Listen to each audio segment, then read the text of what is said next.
tout le monde, bienvenue dans ma cuisine. Aujourd'hui je vous propose une petite vidéo bonus avec une recette de bounty. L'idée m'est venue parce que mes deux frères regardent mes vidéos. Si gentil d'ailleurs, merci mes bros. Et il y en a un notamment qui aime bien refaire certaines de mes recettes. Alors non, il fait pas le gratin de chou-fleur. Non, il fait les trucs au chocolat généralement. Et quand il était plus jeune, alors je sais pas si encore maintenant, hein, mais il adorait les bounty. Et je me suis dit, bah tiens, je vais lui proposer ça. Du coup voilà, me voilà avec la recette des bounty. Un petit peu pour lui, mais du coup un petit peu pour tout le monde. Et aussi pas mal pour nous, hein, parce que moi j'aime bien aussi. Hein. Donc voilà, vous allez voir, niveau simplicité et rapidité, c'est pas mal. On a besoin de 3 ingrédients. Du lait concentré sucré, de la noix de coco râpée et du chocolat au lait. Donc voilà, c'est quand même plutôt réduit niveau nombre d'ingrédients. Et après au niveau du moule, moi je vais utiliser le moule feuille comme ça. Donc qui a cette petite forme... Alors moi je trouve plus de gouttes que de feuilles, mais qui est trop joli comme moule, j'adore. Mais après on peut utiliser n'importe quel moule, hein. On n'est même pas obligé de faire des petites choses individuelles. On peut complètement faire le bounty dans le moule tablette, hein, en faisant un énorme bounty, ça peut être super chouette. Après on n'est pas obligé d'utiliser un moule aussi, je vous dirai un petit peu au fur et à mesure de la recette, ça peut se faire uniquement avec une toile de cuisson. Et en faisant des petites boules de noix de coco, enfin bon bref, je vous dirai ça au fur et à mesure. Allez c'est parti. On va déjà préchauffer le four à 100 degrés pour pouvoir faire fondre le chocolat. Allez, on va déjà mettre le chocolat dans les empreintes pour pouvoir le faire fondre. C'est pour ça qu'on a préchauffé le four à 100 degrés. Si vous utilisez des pistoles de chocolat comme moi, vous en mettez 5, 6 plus ou moins par empreinte. Si vous utilisez du chocolat au lait entre guillemets classique en tablette, vous mettez un demi carreau, un carreau de chocolat par empreinte.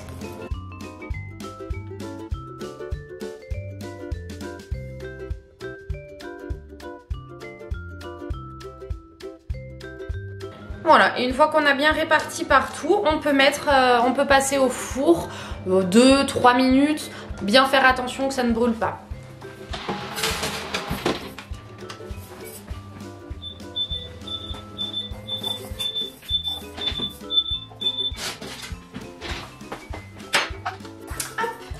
Voilà, donc là le chocolat a bien fondu et du coup on va utiliser le petit pinceau silicone comme on a fait pour les Kinder, voilà, pour pouvoir répartir dans les empreintes.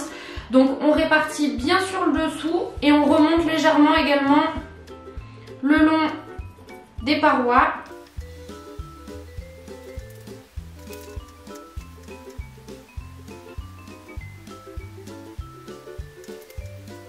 Donc si vous ne faites pas ça dans un moule, le chocolat vous vous en occuperez vraiment qu'à la fin.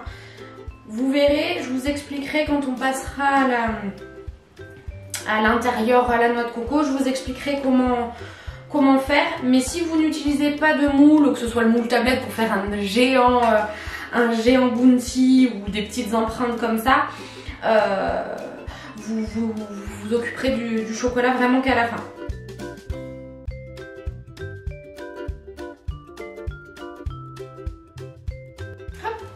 Et voilà, donc une fois qu'on a fait toutes les petites coques en chocolat dans les empreintes, et ben on va le mettre au frais un quart d'heure à une demi-heure, histoire que la coque puisse bien prendre et bien se rigidifier.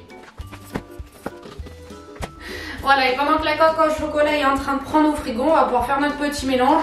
Donc juste voilà, avec le lait concentré sucré et la noix de coco. Hop, on mélange tout ça. Ça sent déjà très bon la noix de coco, hein, c'est très agréable.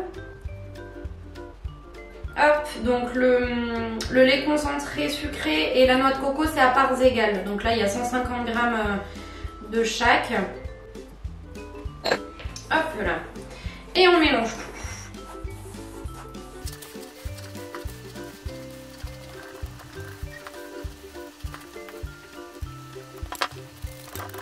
Hop, et voilà, on obtient ce petit mélange là qu'on va mettre ensuite dans nos coques en chocolat. Et là je vais vous expliquer comment faire si des fois vous n'avez pas de moule. Alors si vous n'avez pas de moule, tout simplement avec votre petit mélange, vous en faites soit des boules, soit des barres, enfin vraiment comme vous voulez. C'est sympa en petite boule, ça permet d'avoir des toutes petites bouchées. Mais voilà, vous pouvez le faire en petite barre comme le vrai Bounty, hein, tout simplement. Voilà, vous faites votre petite préparation, vous la posez sur une toile de cuisson. Donc vous en faites plusieurs. Hein, et ensuite vous mettez ça au congélateur. Au congélateur, une demi-heure, 3/4 d'heure, grand max. Et ensuite, à la sortie du congèle, vous faites fondre votre chocolat blanc. Donc vous en faites fondre 200 grammes environ. Vous le faites fondre donc soit au bain-marie, soit au micro-ondes, hein, ça c'est vraiment comme vous voulez. Et ensuite avec une petite fourchette que vous plantez dans les boules de noix de coco, vous les trempez dans le chocolat pour bien que ce soit nappé partout. Et ensuite vous posez sur votre toile de cuisson. Et donc vous faites ça avec toutes les petites barres ou toutes les petites boules, hein, bien sûr. Et ensuite vous y remettez au frais au moins une bonne demi-heure voire 1 heure pour bien que le chocolat fige. Et puis ma foi c'est tout en fait, hein, tout simplement. Donc voilà, ça peut se faire complètement sans moule. C'est vrai que c'est sympa avec les moules parce que ça permet d'avoir un truc un petit peu plus régulier, un petit peu plus joli. Mais ça peut complètement se faire sans moule, hein. Il n'y a pas de souci, vous n'avez pas besoin de matériel de fou pour ça. Juste une toile de cuisson et c'est tout sur une petite plaque et vous mettez ça au frigo sans souci. Allez, nous on va attendre que la coque en chocolat termine de figer et après on pourra garnir avec notre préparation. Et voilà, donc les coques en chocolat ont bien figé. Donc maintenant on va pouvoir les garnir avec notre préparation. Donc tout simplement, moi je prends une petite cuillère et puis je remplis comme ça. Hop, je pousse un peu avec mon doigt. Donc là pour le moment je les garnis juste. Hop. Et après je viendrai un peu tasser dedans.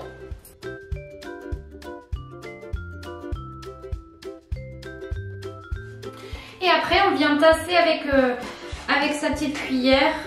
Hop, on vient tasser pour bien que ce soit dans toute l'empreinte en fait. Surtout celle-ci, elle est faite un peu en gouttes. Donc pour bien qu'il y en ait dans le petit creux là. Et donc on tasse bien avec la petite cuillère, tout simplement. On le fait délicatement pour pas casser la coque en chocolat évidemment. Hop.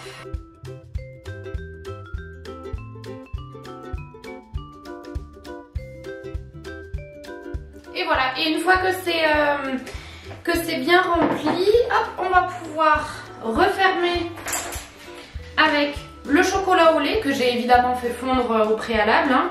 Je l'ai fait fondre au micro-ondes, hein, tout simplement. Hop, par session de 30 secondes pour éviter qu'il brûle. Hop. Et donc je mets du chocolat un peu partout. Et après pareil, je viendrai l'étaler pour refermer les Bounty. Et après on se munit du pinceau encore une fois et on va bien répartir, hop, pour bien refermer le Bounty tout simplement.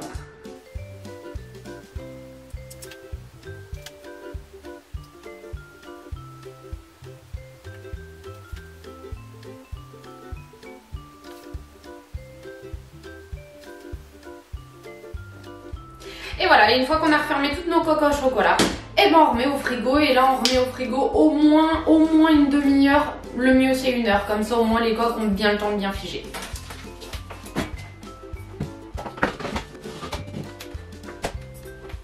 Et voilà, donc ça fait bien une demi-heure, 3/4 d'heure facile que c'est en train de prendre au frigo. Donc maintenant on va pouvoir démouler. Hop. Donc il y a juste à pousser sur le dessous de l'empreinte et on va pouvoir faire ça donc avec tous les petits Bounty.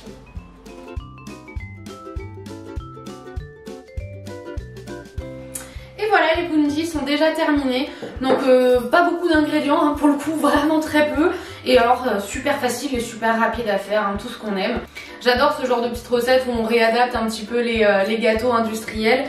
Et pour le coup, on sait ce qu'il y a dedans, on sait ce qu'on mange. Ça reste forcément très calorique, hein, mais au moins on sait ce qu'il y a dedans. Donc voilà, j'espère mon frère que ça te plaira cette petite recette. D'ailleurs, n'hésitez pas, si vous refaites une des recettes que je vous propose, à me taguer sur Instagram ou à m'envoyer des petites photos. J'adore vraiment quand vous faites les recettes que je vous propose, c'est super sympa. Je vous mets bien sûr la recette en description juste en dessous de la vidéo. Je vous mets le lien pour mon Instagram où je poste plusieurs recettes par semaine. Bien sûr, n'hésitez pas à vous abonner, à liker, à commenter et à partager la vidéo. Et on se donne rendez-vous mercredi pour une nouvelle recette. Bye bye!